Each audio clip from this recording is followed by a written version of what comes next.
Hello दोस्तों, स्वागत है आप सभी का आपके अपने यूट्यूब चैनल मेडिकल ज्ञान में। मैं हूं doctor Raj. Good morning to all of you.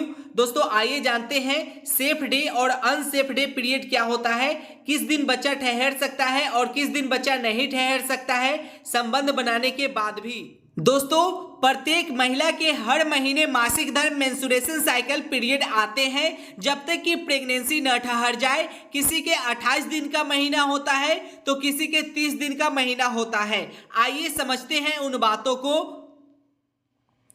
जितने दिन का भी महीना हो उसके बीचों बीच वाला डे एक फर्टिलाइज डे होता है। जैसे 28 दिन का महीना हो तो इसका आधा 14वें दिन एक फर्टिलाइज होगी। अगर 30 दिन का महीना हो तो 15वें दिन एक फर्टिलाइज होगी। अब आगे ध्यान से समझना आखिर ये एक फर्टिलाइज क्या होती है। महिला के अंदर हर महीने ओवरी में से एक अंडा निकलता है जो कि फ्लोपियन ट्यूब के रास्ते से गर्भाशय तक पहुंचता है। अंडा को गर्भाशय तक पहुंचने में 1 से 2 दिन का समय लग जाता है। इसी बीच में मेल का स्पर्म जाकर अंडा से फ्लोपियन ट्यूब में ही मिल जाता है और अंडा को फर्टिलाइज कर देता है।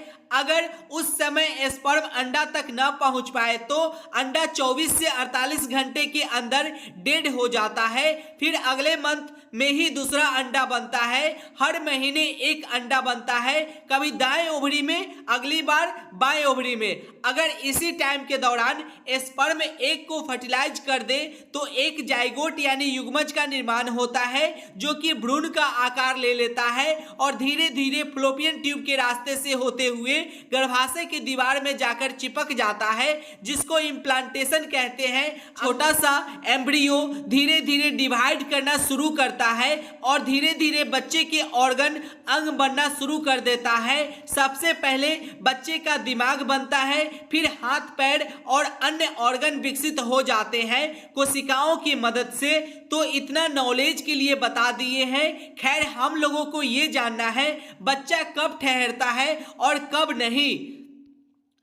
तो जितने दिन का महीना रहता हो आपका उसके बीच के डेट को ओवुलेशन डेट कहा जाता है। इसी वक्त अंडा निर्माण होता है ओवरी में। उसी समय अगर संबंध बनाया जाए तो प्रेगनेंसी ठहर जाएगा। बीच वाले दिन से 2 दिन आगे और 2 दिन पीछे ध्यान रहे। आइए इन बातों को फिगर के माध्यम से समझते हैं।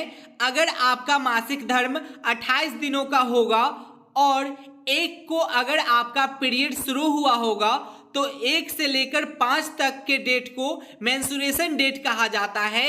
इस बीच में भी बच्चा ठहरने का कोई डर नहीं रहता है, इन्फेक्शन लगने का सिर्फ डर होता है। अगले 6 से लेकर 11 तक के डेट को फॉलिकुलर फेज कहा जाता है। इस बीच में भी बच्चा ठहरने का कोई डर नहीं होता है। अगले 12 से लेकर 16 तक के डेट को egg ovulation must fertilise day माना जाता है। इस बीच में प्रेगनेंसी कंसीव करने का पूरा चांस होता है। अगले 17 से लेकर 28 तक के डेट को लूटियल फेज माना जाता है। इस बीच में बच्चा ठहरने का कोई भी डर नहीं होता है। आइए समझते हैं इन बातों को। आपका महीना 28 दिनों का आता है और 1 तारीख को ही आपका पीरियड आ गया हो तो 1 से 5 तक आपका मेंस्ट्रुएशन डेट यानी कि पीरियड रहता है और 6 से लेकर 11 तारीख तक आपका फॉलिकुलर फेज रहेगा। तो आप 1 से लेकर 11 तक संबंध बना सकते हैं, सेफ डे रहेगा। इस बीच में प्रेगनेंसी ठहरने का कोई भी डर नहीं रहता है। और जिस दिन ओवुलेशन डेट है बीच का यानी 14 को, उसके आगे से 2 दिन और पीछे से 2 दिन फर्टिलाइजर डे रहेगा यानी 12 से 16 तक अनसेफ डे रहेगा। इस बीच में संबंध बनाने से प्रेगनेंसी ठहर जाती है। फिर 16 से 28 तक कोई डर नहीं होता है, संबंध बनाने से प्रेगनेंसी नहीं रहता है। समझ में आ गया? यानी 1 से लेकर 11 तक और 17 से लेकर 28 तक आप मजे करो, कोई डर नहीं है बच्चा ठहरने का।